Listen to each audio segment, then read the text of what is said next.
MSLI T V, رہنمائی بدلتی دنیا کے لیے۔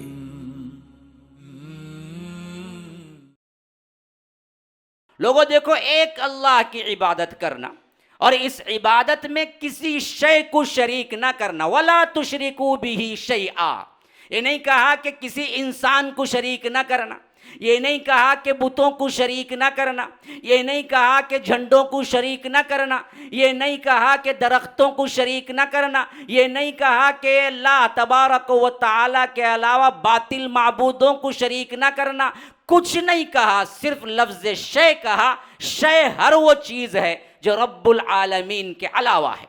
اللہ کے رسول صلی اللہ علیہ وسلم کہتے ہیں کہ ایک مکھی کے عوض جس نے چڑھاوا چڑھایا وہ جہنم گیا، اور جو نہ چڑھاوا چڑھایا اور شہید ہو گیا، اللہ تبارک و تعالی اسے جنت دے دیا۔ ایک مکھی جس کو تم معمولی سمجھتے ہو، اس مکھی کے عوض ایک شخص جنت کو گیا، ایک شخص جہنم کو گیا، صرف توحید خالص کی وجہ سے۔ یاد رکھو، اللہ کی توحید پر قائم رہو تو یاد رکھو اس کا ٹھکانہ ہمیشہ ہمیشہ جنت ہی ہے، اور کوئی بھی زندگی کے مرحلے میں جنت کو ضرور جائے گا۔ یہ مطلب نہیں ہے کہ وہ اچھا سلوک کریں تو ہم بھی اف نہ کریں گے، نہ، وہ برا سلوک کریں تب بھی تم اف نہ کرو، یہ مطلب اصل میں۔ فلا تقل لهما اف ولا تنهرهما، جھڑکی نہ دو انہیں، ہاں وہ جھڑکی دیں کوئی مسئلہ نہیں، ان کی جھڑکی تم سنبھال لو، لیکن تم جھڑکی نہ دینا۔ کیا بخالی وٹ وٹ وٹ کیا دیے تو بھی تم نہ، یہ پرابلم نہ، تو کون ہوتا رہے بولنے والا؟ ہاں، تو بچہ تھا اس وقت، تیرا نلے پہ پر ہاتھ رکھ دیتا تو مر جاتا، تو راتوں کی نیند حرام کیا تھا، وہ راتوں کو جاگ کے تجھے دیکھا تھا۔ ان الحمد للہ نحمده ونستعینه ونستغفره ونؤمن به ونتوکل علیہ ونعوذ باللہ من شرور انفسنا ومن سیئات اعمالنا، من يهده الله فلا مضل له ومن يضلل فلا هادي له، وأشهد أن لا إله إلا الله وحده لا شريك له، وأشهد أن محمدًا عبده ورسوله، أما بعد، فإن خير الحديث كتاب الله، وخير الهدي هدي محمد صلى الله عليه وسلم، وشر الأمور محدثاتها وكل محدثة بدعة وكل بدعة ضلالة، وفي رواية وكل ضلالة في النار۔ فأعوذ بالله السميع العليم من الشيطان الرجيم من همزه ونفثه ونفخه، واعبدوا الله ولا تشركوا به شيئا وبالوالدين إحسانا وبذي القربى واليتامى والمساكين والجار ذي القربى والجار الجنب والصاحب بالجنب وابن السبيل وما ملكت أيمانكم إن الله لا يحب من كان مختالا فخورا۔ اللهم أرنا الحق حقا وارزقنا اتباعه، وأرنا الباطل باطلا وارزقنا اجتنابه۔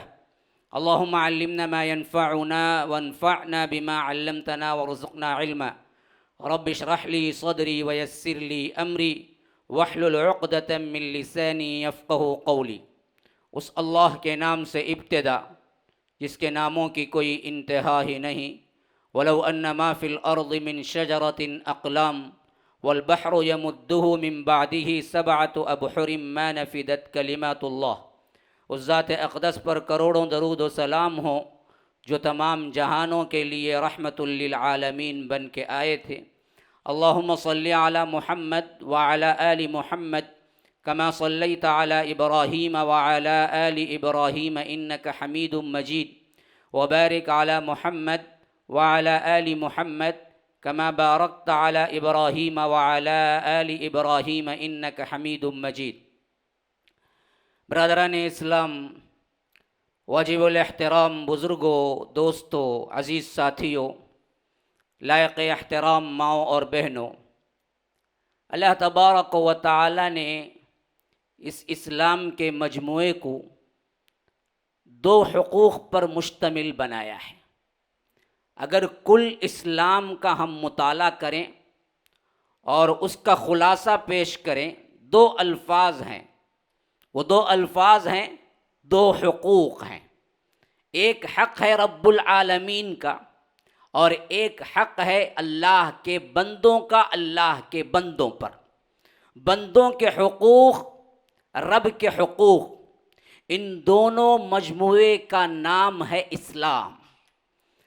اللہ تبارک و تعالی نے قرآن مجید کے اندر ایسے ایسے آیات کا مجموعہ رکھا ہے کہ ایک آیت اگر ہم صحیح طور پر سمجھ لیں اور پڑھ لیں تو اسلام کو سمجھ کر عمل کرنے کے لیے کافی و شافی ہے۔ یہ قرآن کا امتیاز ہے، یہ قرآن کا امتیاز ہے۔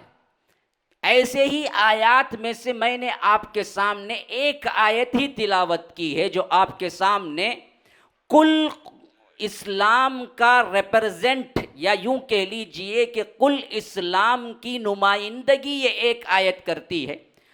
مگر واقعتاً اگر اس کو سمجھ لیا جائے، پڑھ لیا جائے اور کوئی بندہ اس پر عمل کرنے کا ٹھان لے تو رب العالمین اس کے لیے جنت کی گارنٹی دیتا ہے۔ انہی آیات میں سے میں نے آپ کے سامنے تلاوت کی ہے سورہ نساء سورہ نمبر 4 آیت نمبر 36 کا۔ یہ بھی سمجھ لیجئے کہ پورا کا پورا اسلام ہے، اور ان پورے اسلام کا نچوڑ جو حقوق ہیں جس کی ادائیگی سے رب العالمین کے ہاں قیامت کے دن آپ جنت کے مستحق بن سکتے ہیں، ہر عذاب سے چھٹکارا پا سکتے ہیں، اور رب العالمین آپ کو جنت کا حقدار بنا سکتا ہے۔ یہ ایک آیت ہے۔ فرمایا کہ وَاعْبُدُوا اللَّهَ وَلَا تُشْرِكُوا بِهِ شَيْئًا۔ دیکھو لوگوں سنو، ایک اللہ کی عبادت کرو، اس کے علاوہ کسی کو شریک نہ کرو، کوئی شے نہیں ہے۔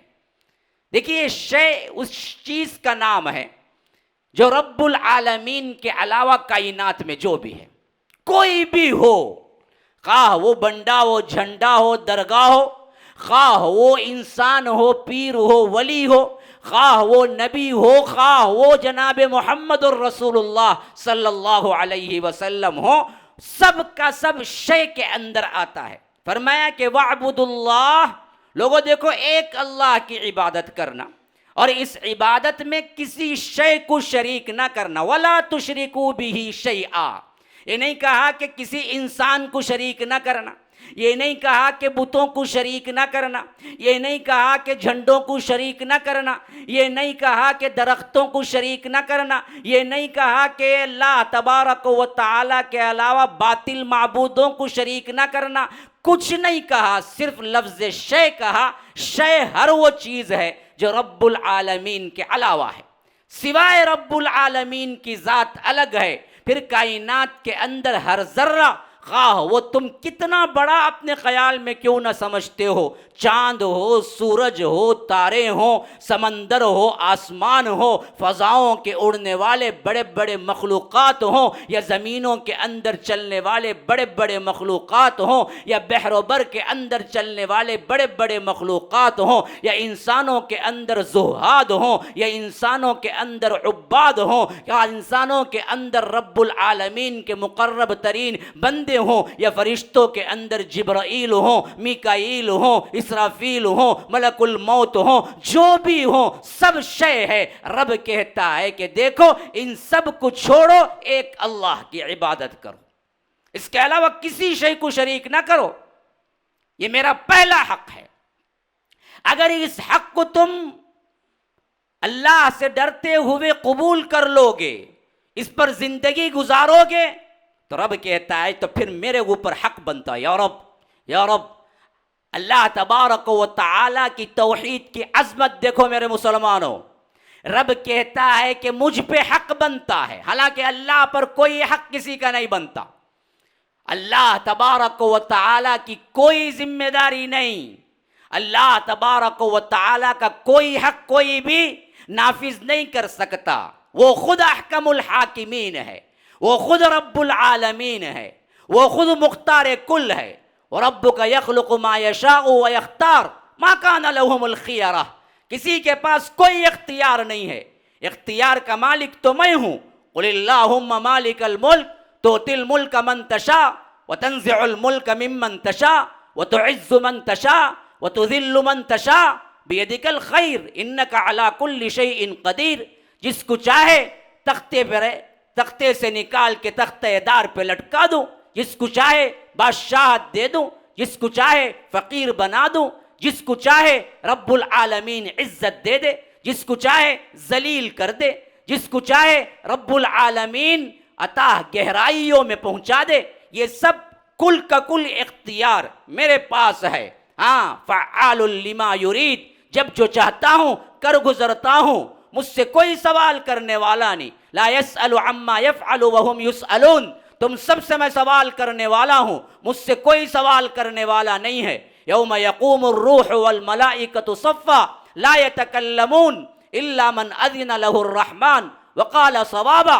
صف در صف ملائکہ کھڑے ہوں گے اور کوئی ایسا نہیں ہے جو رب العالمین کے دربار میں زبان بھی ہلا سکے، حرکت دے سکے. لا یتکلمون، کسی کی ہمت نہیں پڑے گی، خواہ وہ جبرائیل ہو، خواہ وہ میکائیل ہو، خواہ وہ کوئی بھی رسول ہو، خواہ وہ اللہ کے رسول صلی اللہ علیہ وسلم ہو، کوئی نہیں ہے جو زبان کھولے. ہاں، الا من اذن، اللہ خود اجازت دے، اللہ خود کہے، اللہ کا اذن پالیں. وقال صوابا، وہ بھی بات کریں گے. تو کیسے بات کریں گے؟ اتنا ہی جتنا پوچھا گیا ہے، اتنا ہی جتنا ان سے سوال ہوا ہے. یہ رب العالمین کی عظمت ہے. رب العالمین پر کوئی حق نہیں، رب العالمین کو کوئی ذمہ داری سے پوچھ نہیں سکتا. لیکن رب کہتا ہے کہ یہ میری توحید کی عظمت ہے کہ اگر تم صرف اور صرف ایک اللہ کی عبادت کرو، اس کے ساتھ کسی کو شریک نہ ٹھہراؤ،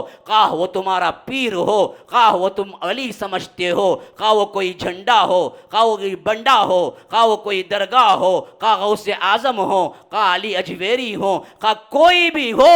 یاد رکھو، اگر تم اس طرح اپنے عمل کو زندگی بھر کرو گے توحید کے ساتھ، تو پھر تو مجھ پر حق بنتا ہے. کیا حق بنتا ہے؟ کیا حق بنتا ہے؟ حضرت معاذ رضی اللہ عنہ کہتے ہیں کہ اللہ کے رسول صلی اللہ علیہ وسلم کے پیچھے میں ایک گدھے پہ سوار تھا. ہاں، یہاں تک بھی روایتیں آئی ہیں کہ فرمایا کہ یقال لہ عفیر، اس کا نام عفیر تھا. ہاں، اللہ کے رسول صلی اللہ علیہ وسلم کا اس گدھے کا نام جس پہ یہ سوار ہوئے تھے، کنت ردیف النبی صلی اللہ علیہ وسلم، میں ردیف بنا اللہ کے رسول صلی اللہ علیہ وسلم کا. پیچھے کی سواری بیٹھنے والا جو ہوتا وہ ردیف ہوتا ہے. اللہ کے رسول گدھے پہ سوار تھے اور پیچھے میں بیٹھا ہوا تھا. اور اللہ کے رسول صلی اللہ علیہ وسلم نے فرمایا کہ یا معاذ، اے معاذ، دور نہیں تھے، بالکل نزدیک بیٹھے ہوئے تھے، پاس میں بیٹھے ہوئے تھے. پاس میں بیٹھے ہوئے فرد کو پکارنے کی کیا ضرورت؟ لیکن موضوع کی اہمیت دکھانا مقصود تھا کہ اللہ کے رسول صلی اللہ علیہ وسلم نے فرمایا یا معاذ، اے معاذ. حضرت معاذ کہتے ہیں میں نے کہا کہ لبیک و سعدیک یا رسول اللہ، اے اللہ کے رسول، حاضر ہوں، میری خوش بختی ہے کہ آپ نے پکارا. فرمائیے. اللہ کے رسول کچھ دیر چھوڑ دیے، پھر دوسرے بار کہا کہ یا معاذ، اے معاذ. کہا کہ اللہ کے رسول حاضر ہوں، پھر کچھ دیر خاموش چھوڑ دیے، جواب نہ دیا. پھر اس کے بعد فرمایا کہ یا معاذ. کہا کہ لبیک یا رسول اللہ، اللہ کے رسول میں حاضر ہوں. 3 مرتبہ تنبیہن. کیوں؟ بالکل پاس بیٹھنے والے کو. کیوں؟ موضوع کی اہمیت معلوم ہو جائے، موضوع کے اعتبار سے اچھی طرح اٹینشن ہو جائے بندہ. تو اللہ کے رسول صلی اللہ علیہ وسلم نے پوچھا معاذ، کیا تمہیں معلوم ہے بندوں کا اللہ پر کیا حق ہے اور اللہ کا بندوں پر کیا حق ہے؟ کہا کہ اللہ کے رسول آپ بہتر جانتے ہیں، مجھے نہیں معلوم ہے بندوں کا اللہ تبارک و تعالی پر حق کیا ہے، اور اسی طرح اللہ کا حق بندوں پر کیا ہے، بندوں کا حق اللہ پر کیا ہے. فرمایا کہ اللہ کے رسول آپ بہتر جانتے ہیں. فرمایا کہ دیکھو، بندوں کا حق اللہ تبارک و تعالی پر یہ ہے کہ ان یعبدوہ، اسی کی عبادت کرو، ولا یشرکوا بہ شیئا، اس کے ساتھ کسی کو شریک نہ کرو. یہ حق ہے. یہ حق اگر تم ادا کرو گے تو رب کا حق کیا بنتا ہے؟ فرمایا اللہ کے رسول پتہ نہیں کیا ہے. کہا کہ جو کوئی اگر اسی پر زندگی گزارے گا تو پھر اللہ پر یہ حق بنتا ہے کہ ایسے بندے کو اللہ عذاب نہ دے۔ یا رب، جنت کی خوشخبری، جہنم سے چھٹکارا، ایسے بندے پر اللہ کا حق بنتا ہے۔ حق کیا حق بنتا ہے؟ اللہ عذاب نہ دے۔ ہاں، جو شرک نہیں کر کے مرا اللہ اس کو عذاب نہ دے، اور ایک نہ ایک دن وہ جنت جا کر رہے گا۔ یہ توحید کی عظمت ہے جو رب العالمین اس آیت میں اپنے حق سے شروع کیا ہے کہ فرمایا وَاعْبُدُوا اللَّهَ، دیکھو اللہ ایک کی عبادت کرو۔ اللہ ایک ہے کا ماننا نہیں ہے، یہ تو سب قوم مانتی تھی۔ اللہ ہے کا بھی ماننا نہیں ہے، یہ تو سب لوگ مانتے تھے۔ حتیٰ کہ جو اپنے آپ کو خدا کہتا تھا اس کے پاس بھی الہ تھے، وہ بھی مانتے تھے۔ مسئلہ یہ نہیں ہے کہ اللہ کو مانو، مسئلہ یہ ہے کہ اللہ ایک کی عبادت کرو۔ عبادت میں کوئی شریک نہیں ہے، خواہ رکوع میں، نہ سجدے میں، نہ قیام میں، نہ قومے میں، نہ نظر میں، نہ نیاز میں، نہ دعا میں، نہ مراسم عبودیت کے کسی بھی ایکشن میں۔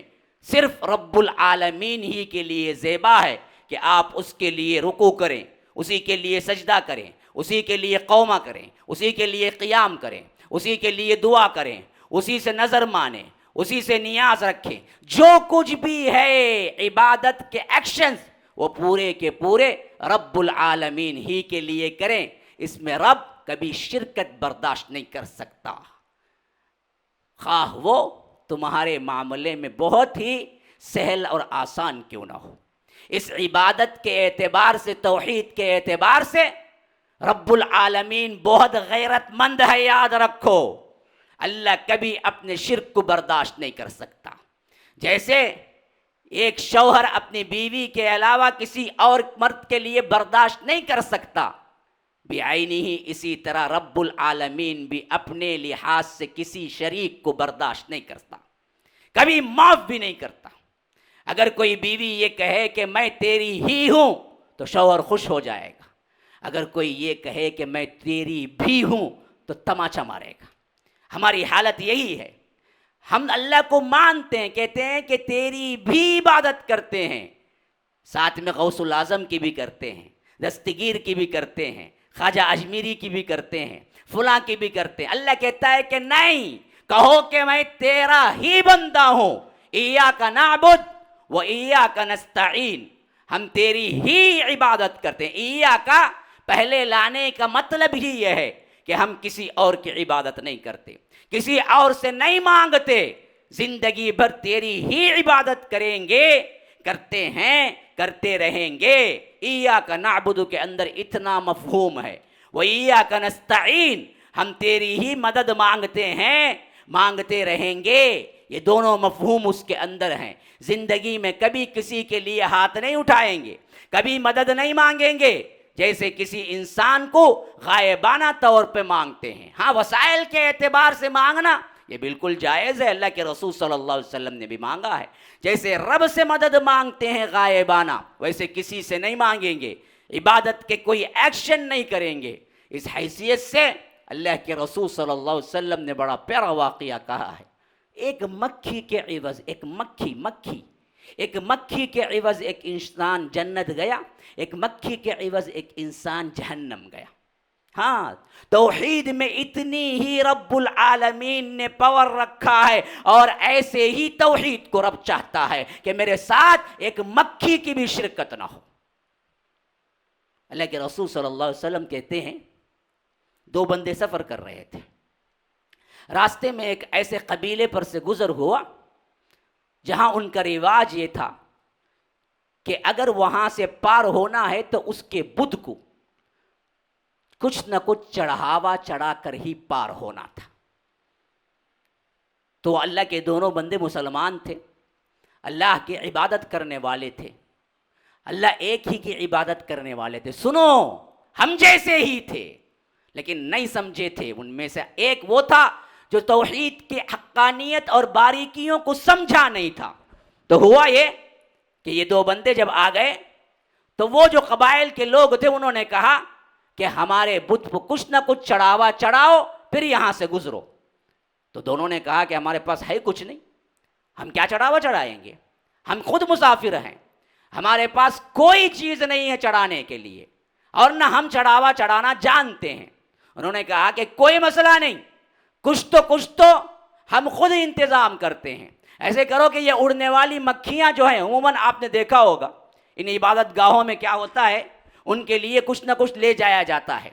یہاں پر کیا ہے، یہ کافور موز لے جاتے ہیں، ہم مسلمان بوندی اور اود بتی لے جاتے ہیں۔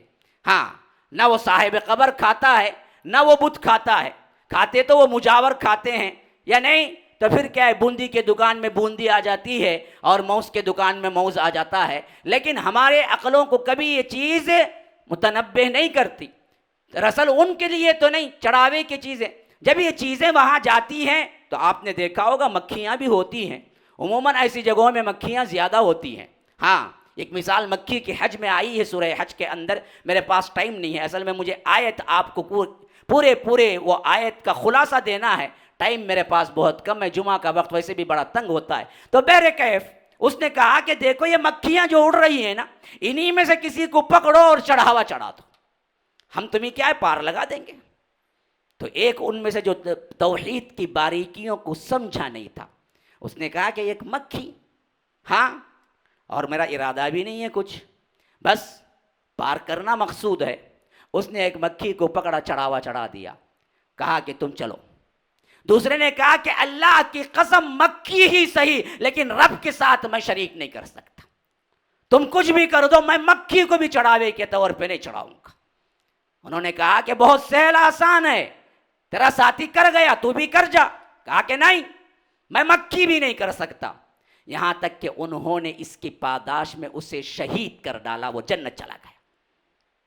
اللہ کے رسول صلی اللہ علیہ وسلم کہتے ہیں کہ ایک مکھی کے عوض جس نے چڑھاوا چڑھایا وہ جہنم گیا، اور جو نہ چڑھاوا چڑھایا اور شہید ہو گیا، اللہ تبارک و تعالی اسے جنت دے دیا۔ ایک مکھی جس کو تم معمولی سمجھتے ہو، اس مکھی کے عوض ایک شخص جنت کو گیا، ایک شخص جہنم کو گیا، صرف توحید خالص کی وجہ سے۔ یاد رکھو، اللہ کی توحید پر قائم رہو تو یاد رکھو اس کا ٹھکانہ ہمیشہ ہمیشہ جنت ہی ہے، اور کوئی بھی زندگی کے مرحلے میں جنت کو ضرور جائے گا۔ اللہ ایک مکھی کی شرکت کو گوارا نہیں کرتا۔ تم چادروں اور تم کیا ہیں بڑے بڑے ایسی چیزیں جو جا کے نظر و نیاز میں لگاتے ہو دنیا کی، کہ اللہ تبارک و تعالی برداشت کرے گا؟ میرے مسلمانوں، ایک توحید پہ قائم ہو جاؤ، بس ایک توحید پہ قائم ہو جاؤ۔ رب العالمین تمام گناہوں کو معاف کرنے کے لیے تیار ہے اگر صرف ایک توحید پہ قائم ہو جاؤ۔ لو اتیتنی بقراب الارض خطایا ثم لقیتنی لا تشرک بی شیئا لاتیتک بقرابها مغفرہ۔ حضرت عتبان کی روایت ہے ترمذی کے اندر، اگر کوئی بندہ میرے سے ملے قیامت کے دن، کیسے ملے گا جی؟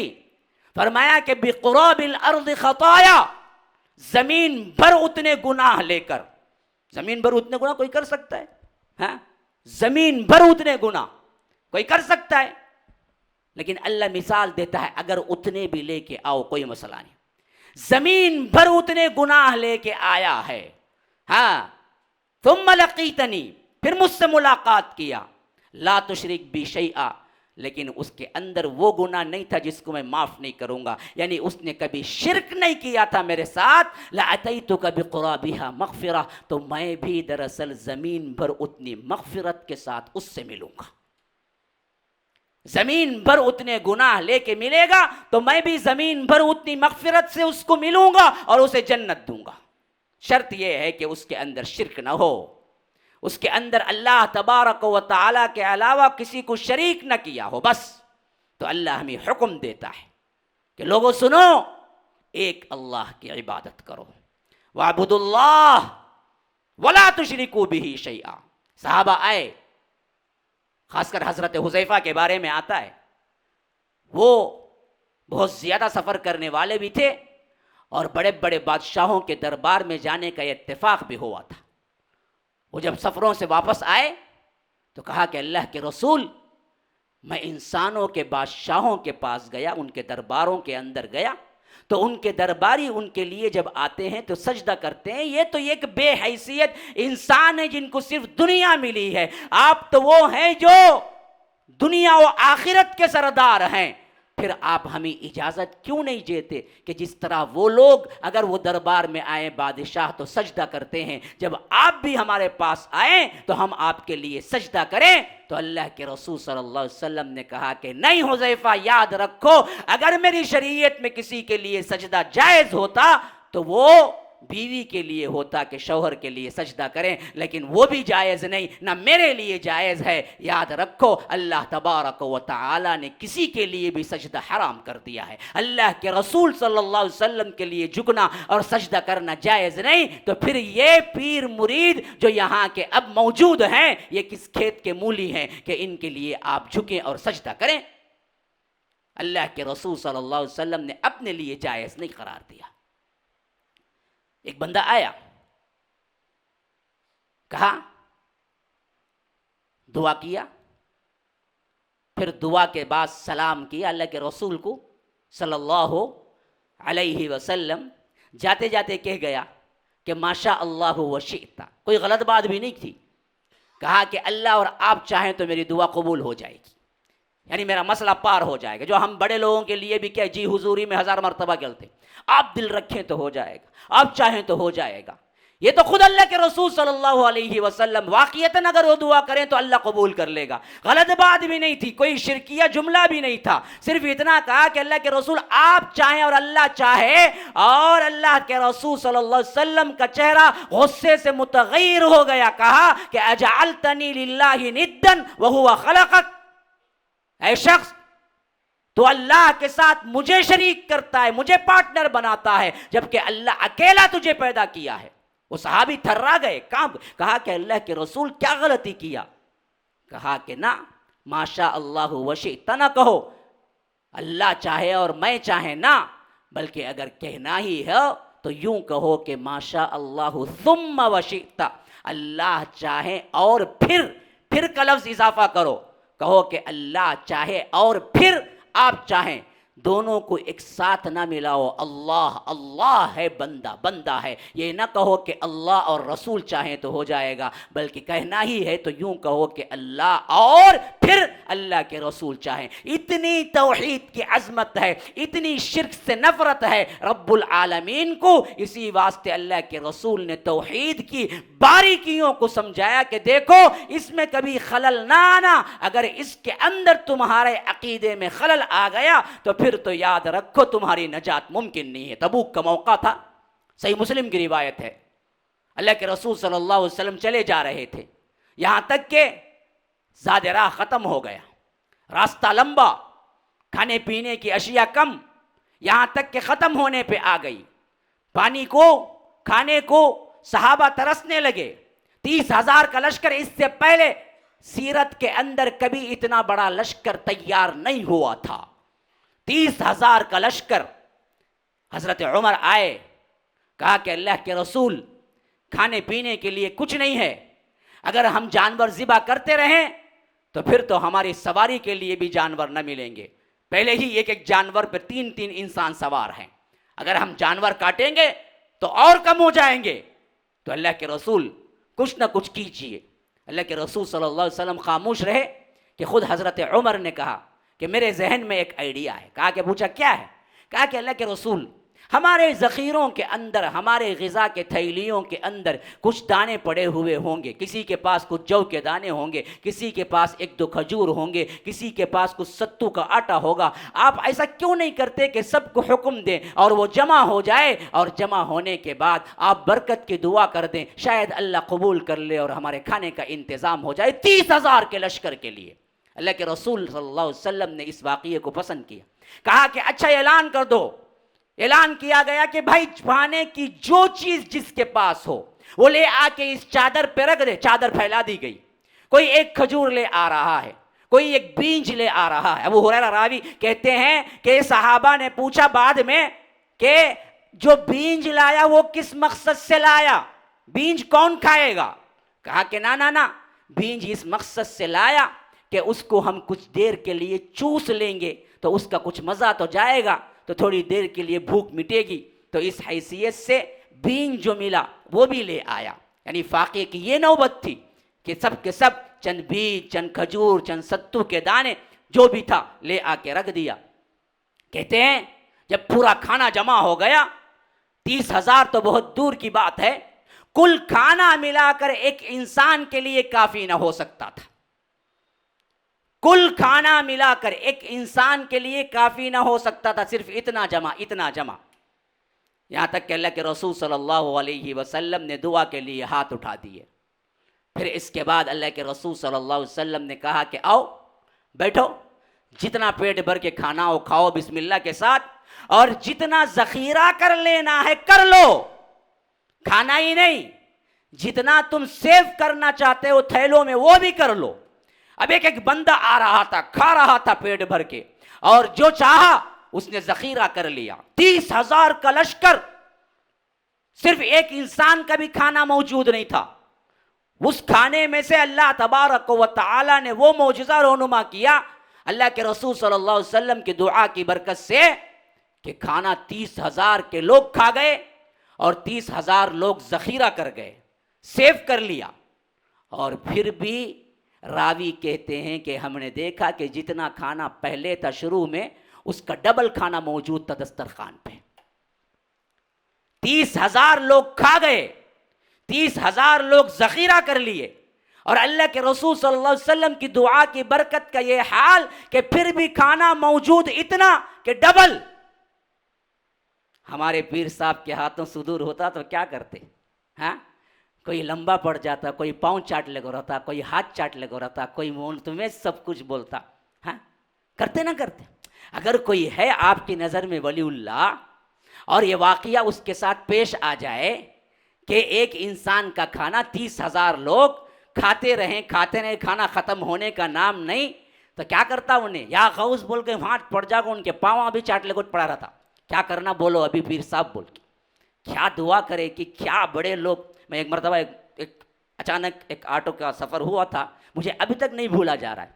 کوئی مسئلہ تھا جو میں اسے شیئر کیا تو اس نے کہا کہ فلاں بابا کی درگاہ کے پاس آپ کو لے جاتا ہوں مولوی صاحب، ایسا آپ کے مسئلے ختم ہوں گے، کبھی مسئلہ تھا ہی نہیں۔ میں بولا کہ بابا کا نام کیا ہے جی؟ ارے مولوی صاحب بغیر وضو کے میں ان کا نام بھی نہیں لیتا۔ ارے بدبخت، اللہ کا نام 10 مرتبہ بغیر وضو کے لیتا تو، اتنی عظمت تجھے؟ ہاں، اس بابا کے نام کو بولنے کے لیے اسے وضو ہونا کہتے، جبکہ اللہ اور اس کے رسول کے نام کے لیے کبھی وہ عظمت نہیں آئی تیرے دل کے اندر۔ یہ ہے ہمارے باباؤں کا اعتقاد کہ اگر کسی ولی کے ہاتھوں، جس کو ہم سمجھتے ولی تو رہتا نہیں انہیں، بہرکیف ہم جس کو سمجھتے، اگر اس کے ہاتھوں یہ ہوتا، یاد رکھو پبلک کیا نہیں کرتی اس کو؟ اللہ کے رسول صلی اللہ علیہ وسلم جو سچے نبی ہیں ان کے ہاتھوں ہوا، صحابہ مانتے تھے، جانتے تھے حقوق کیا ہے نبی کے، حقوق کیا ہے رب العالمین کے۔ کوئی پاؤں نہیں پڑا، کوئی تعریفیں شروع نہیں کر دی، کوئی اللہ کے رسول صلی اللہ علیہ وسلم کے لیے سجدہ نہیں کیا، لیکن پھر بھی اللہ کے رسول نے بھانپ لیا۔ ہو سکتا ہے کسی کے دل کا عقیدہ خراب ہو کہ یہ اللہ کے رسول صلی اللہ علیہ وسلم کے ہاتھوں ہوا تو اللہ کے رسول کے پاس پاور ہے، ہو سکتا ہے کسی کے دل میں آئے تو فوراً اللہ کے رسول نے کہا، صحیح مسلم کی روایت یاد رکھو کہ لوگوں سنو، جو کوئی لا الہ الا اللہ کی گواہی دیتا ہے اور یہ مانتا ہے کہ اللہ کے علاوہ کوئی معبود نہیں ہے، کوئی نفع و نقصان کا مالک نہیں ہے، کسی کے ہاتھ میں کوئی پاور نہیں ہے، پھر اس کے اندر غیر شاکن، بغیر شک کے گزارتا ہے پوری زندگی، دخل الجنہ، وہ جنت میں داخل ہوگا۔ یہ نہ سمجھنا کہ یہ میرا اپنا پاور تھا، یہ رب نے دیا تھا، رب کے حکم سے ہوا تھا۔ اگر کسی کے دل میں اس حیثیت سے میرے متعلق بھی خلل آئے عقیدے میں تو یاد رکھو پھر جنت نہیں جائے گا۔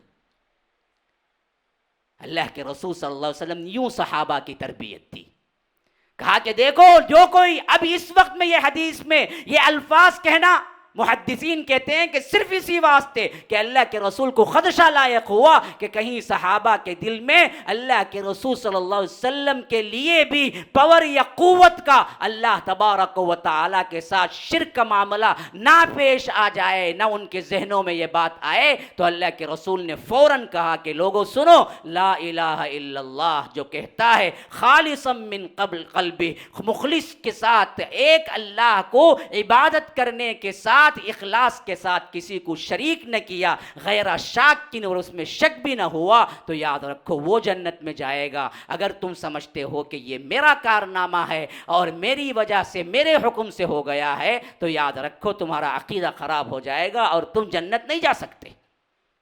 یہ ہے وَاعْبُدُوا اللَّهَ، دیکھو اللہ ایک کی عبادت کرو، وَلَا تُشْرِكُوا بِهِ شَيْئًا، اس کے ساتھ کسی کو شریک نہ کرو۔ یہ ہو گیا اللہ کا حق۔ اللہ کے حق میں میں نے تفصیل اس واسطے بیان کر دی کہ اگر یہ حق میں آپ صحیح ہو جائیں تو یاد رکھو پھر دوسرے حقوق میں کچھ کمی پیشی بھی ہو جائے تو اللہ معاف کر دے گا، لیکن رب کے حق میں اگر کمی پیشی ہو تو اللہ صاف کہہ دیا کہ ان اللہ لا یغفر ان یشرک وَيَغْفِرُ مَا دُونَ ذَلِكَ لِمَن يَشَاءُ، اللہ تبارک و تعالی شرک کو معاف نہیں کرتا، ہاں اگر چاہے گا اس کے علاوہ جو گناہ ہوگا چاہے تو معاف کر دے گا۔ پھر فرمایا وَبِالْوَالِدَيْنِ إِحْسَانًا، نمبر 2، انسانیت کے اعتبار سے حقوق یاد رکھو سب سے پہلا حق والدین کا بنتا ہے۔ اللہ کے حق کے بعد سنو جوانوں، جن کے والدین آپ نے پائے ہیں، ہاں ان سے پوچھو جن کی زندگیوں میں والدین چلے گئے، جن کو خدمت کا موقع نہیں ملا، جن کے لیے ابھی والدین ہیں، یاد رکھو اس سے بڑی نعمت کوئی نہیں ہے، ان کی خدمت کر کے تم جنت حاصل کر سکتے ہو۔ جنت کا سب سے بہترین ذریعہ والدین کی خدمت ہے۔ ہاں بعض روایتیں اس بات کی بھی شاہد ہیں کہ خدمت کے اعتبار سے فرمایا کہ جب ماں کے قدموں تلے جنت ہے، مطلب ان کی خدمت میں جنت ہے، باپ کی خدمت میں جنت ہے۔ جس کے والدین ناراض ہیں اللہ بھی ناراض ہو جاتا ہے، جس کے والدین راضی ہیں اللہ بھی راضی ہو جاتا ہے۔ تو اللہ تبارک و تعالی اپنے حق کے بات پر فرمایا والدین کے حقوق کا ذہن میں رکھو خیال، احسان کے ساتھ، احسان کے ساتھ، احسانہ کیا مطلب؟ احسان کا مطلب کیا ہے؟ احسان کا ایک مطلب وہی ہے جو ہم کہتے ہیں اردو میں احسان کرو، رحم کرو، لیکن یہاں پر مطلب ہے حسن سلوک کرو، ان کے ساتھ ایسا سلوک کرو جس سے انہیں دراصل کچھ بھی تکلیف نہ پہنچے۔ والدین دونوں مل جائیں تو یہ تو کیا ہے، تمہارے لیے گولڈن اپرچونٹی ہے رب کی طرف سے، دونوں کی خدمت کرو جنت پالو۔ دونوں میں سے ایک ہی مل جائے نا، یہ بھی اللہ کی طرف سے بہت بڑا گفٹ ہے۔ اما یبلغن عندک الکبر احدہما او کلاہما، دیکھو اگر اللہ تبارک و تعالی انہیں پہنچا دے ان دونوں کو بڑھاپے میں، یا ان میں سے ایک کو، بہت سے ہیں ماں ہوگی باپ نہ ہوگا، بہت سے ہیں باپ ہوگا ماں نہ ہوگی، بہرکیف کوئی ایک ہی مل جائے، یہ بہت بڑا رحمت اللہ کی طرف سے بہت بڑی رحمت ہے ان کی خدمت میں۔ فرمایا کیسے خدمت کرنا جی، کیسے، کیا حد ہے، کیا اندازہ ہے؟ میں ایک بات کہہ کے آگے بڑھ جاتا ہوں کیونکہ زیادہ تر کیا ہے ٹائم نہیں ہے مجھے خلاصہ پیش۔ ایک بات، خدمت کی آخری حد کیا ہے؟ کیا ہے؟ چائے لاؤ لے کے آ جاؤ، پیسہ دے دو، اچھا دیکھ لو، ایئر کنڈیشن کمرہ بنا دو، ان کی ہر خواہش پوری کر دو۔ ہاں یہ امریکہ میں بیٹھا ہوا بھی کر سکتا ہے، یہ لندن میں بیٹھا ہوا بھی کر سکتا ہے، کسی نوکر کو بھیج دے سکتا ہے، کسی نرس کو کیا ہے خدمت کے لیے رکھ دے سکتا ہے، کوئی اولڈ ایج ہوم میں لے جا کے اچھا 5 اسٹار اولڈ ایج ہوم جیسا رکھ کے بھی کیا ہے ہزاروں کا پیمنٹ کر دے سکتا ہے۔ یہ خدمت کی آخری حد ہے؟ نہ یاد رکھو، تمہاری عقل میں بھی نہیں آئے گی بات خدمت کی آخری حد کیا ہوگی جو رب کہتا ہے یہاں پر۔ فرمایا کہ اما یبلغن عندک الکبر احدہما او کلاہما فلا تقل لہما اف، خدمت کی آخری حد کیا ہے؟ یہ ہے کہ ان کے سامنے تم اف بھی نہ کرو، if if if if if, مفسرین کہتے ہیں کہ اگر اف سے بھی کم کوئی جملہ ہوتا تو اللہ وہ بھی یہاں نازل کر دیتا، اس سے کم کوئی جملہ نہیں ہے، تو اسی واسطے فرمایا کہ ان کے سامنے اف بھی نہ کرو، اف، وہ کچھ بھی کریں تمہارے ساتھ۔ بعض لوگ بولتے ہمیشہ کچھ نہ کچھ بولتے رہتے، بھائی نو بابا کیا کرنا، چپ کے بیٹھتے نہیں نو، ہم نہ بھی کچھ بولنا پڑتا، نہیں بولنا نہیں پڑتا تم کو، وہ بولتے ہیں تو بولیں، تم کو بولنا نہیں ہے ان کے آگے، اف اف نہ کرو، اف، خاموشی اختیار کرو۔ یاد رکھو یہ ہے خدمت، یہ امریکہ والا نہیں کر سکتا، یہ لندن میں بیٹھا ہوا نہیں کر سکتا، یہ پیسے بھیج کے نہیں کر سکتا، یہ منہ پہ مار دو کتوں کی طرح کچھ پیسے ماں کے اور باپ کے اور کہہ دو کہ ہم نے حق ادا کر دیا، یہ نہیں ہو سکتا۔ اف، ادب کا انتہائی خیال رکھو ان کے سامنے کہ اگر وہ سامنے تو تم اف نہ کرو، اف نہ کرو، خواہ وہ تمہیں کچھ بھی کریں جی، یہ مطلب نہیں ہے کہ وہ اچھا سلوک کریں تو ہم بھی اف نہ کریں گے، نہ نہ نہ، وہ برا سلوک کریں تب بھی تم اف نہ کرو، یہ مطلب اصل میں۔ فلا تقل لہما اف ولا تنہرہما، جھڑکی نہ دو انہیں، ہاں وہ جھڑکی دے کوئی مسئلہ نہیں، ان کی جھڑکی تم سنبھال لو لیکن تم جھڑکی نہ دینا، کیا بخالی وٹ وٹ وٹ کیا دیے تو بھی تم نہ، یہ پرابلم نا، تو کون ہوتا رہے بولنے والا، ہاں تو بچہ تھا اس وقت تیرا نلے پہ اوپر ہاتھ رکھ دیتا تو مر جاتا، تو راتوں کی نیند حرام کیا تھا، وہ راتوں کو جاگ کے تجھے دیکھا تھا، ماں اپنا خون دودھ بنا کے پلاتی رہی، ایک دن دو نہیں 3 سال پلاتی رہی، ایک مرتبہ رات کو اٹھ کر پلانے کا حق تو پوری زندگی ادا نہیں کر سکتا، تو کہتا ہے کہ آپ ہمیں ٹارچر کرتے، آپ ہمیں گالیاں دیتے، ان کو پورا حق ہے، تم اف نہ کہو، ولا تنہرہما وقل لہما قولا کریما، اور بات کرو تو بڑے نرم دلی کے ساتھ بات کرو، بڑی نرمی کے ساتھ بات کرو، بڑے ادب و احترام، اصل تو یہ ہے ادب، کچھ پیسے پھینک دینا، آرام و آسائش کی کچھ چیزیں لے کر دے دینا، یہ نہیں ہے ادب، اصل حقوق تو یہ ہیں مسلمانوں، باپ کے ساتھ ماں کے ساتھ، ان سے ادب و احترام کا انتہائی خیال رکھو، اس حد تک کہ اگر وہ کچھ بھی کریں تم اف بھی نہ کرو، جھڑکی بھی نہ دو، اور وہ اللہ چیخے تو اس کے جواب میں تم اخلاق سے پیش آؤ، ایسی زبان اور الفاظ استعمال کرو کہ وہ نرمی اور اخلاق کے دائرے میں ہوں، کہ نہیں ابا ایسا ہو گیا، معاف کیجئے گا، غلطی ہو گئی، آئندہ سے نہیں کروں گا، خواہ تمہاری اپنی غلطی کیوں نہ ہو۔